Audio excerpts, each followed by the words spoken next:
Setiap orang tua pasti pernah mengalami ini. Kita tanya, gimana harinya di sekolah? Dan jawaban anak hanya, biasa aja. Atau lebih pendek lagi, lalu kita jadi bertanya-tanya, apa mereka benar-benar tidak punya cerita? Atau, mereka sebenarnya ingin bercerita, tapi belum menemukan pintu yang tepat. Bayangkan seorang ayah menjemput putrinya, Nara, sepulang sekolah. Di mobil, ayahnya mencoba bertanya, "Sayang, bagaimana harinya?" Nara menatap jendela yang dipenuhi embun. Biasa, ayahnya diam. Ia tidak ingin memaksa, tapi ia juga tahu, di balik kata biasa, sering ada hal-hal yang belum sempat dibuka. Anak bukan tidak mau bercerita, seringkali mereka belum tahu harus mulai dari mana, belum merasa suasananya aman, takut salah cerita, atau sedang butuh waktu untuk memproses. Bagi otak anak, hari di sekolah itu penuh dengan emosi-emosi kecil yang mereka belum bisa susun menjadi kalimat.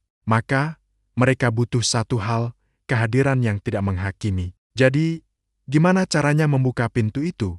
Pertama, ganti pertanyaan besar dengan pertanyaan yang lebih sempit. Daripada bertanya, gimana harinya? Coba deh tanya, ada hal lucu nggak hari ini? Atau siapa yang duduk di sebelah kamu waktu makan siang? Atau bisa juga, ada yang bikin kamu mikir panjang nggak hari ini? Pertanyaan sempit membuat anak tidak kewalahan. Mereka jadi lebih mudah untuk mengambil satu kepingan cerita dari harinya. Kedua, coba deh kita ceritakan diri kita dulu. Ayah Nara mencoba pendekatan baru. Ia berkata, tadi papa di kantor makan siang kebanyakan sambal sampai cegukan terus. Sampai semua orang ketawa. Nara menoleh. Tertawa kecil.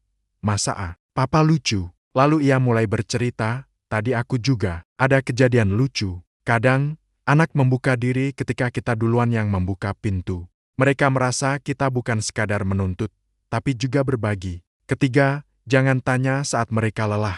Waktu terbaik bukan saat baru pulang sekolah atau saat mereka masih capek. Kadang, momen-momen tenang seperti saat mandi, saat makan malam bersama, atau sesaat sebelum tidur, justru menjadi waktu emas. Di momen-momen tenang itulah, cerita anak seringkali mengalir seperti sungai.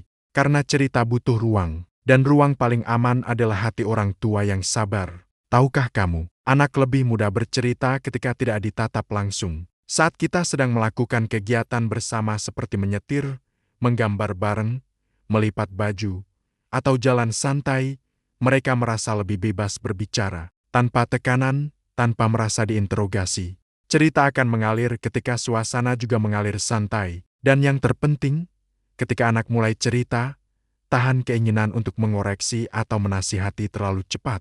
Cukup dengarkan dan validasi perasaan mereka. Coba bilang, "Oh begitu, kamu pasti kaget ya waktu itu." Atau, "Wah, kamu kayaknya bangga banget ya dengan hasilnya." Validasi seperti ini membuat anak merasa, dunia batinku aman di telinga orang tuaku. Saat anak merasa aman, cerita mereka akan tumbuh. Malam itu, saat lampu kamar Nara sudah redup, ia tiba-tiba berkata, "Pa, boleh aku cerita sesuatu yang bikin aku sedih tadi?" Ayahnya tersenyum, "Boleh, papa di sini." Ceritalah pelan-pelan, dan dari gelap yang tenang itu, perkataannya mengalir.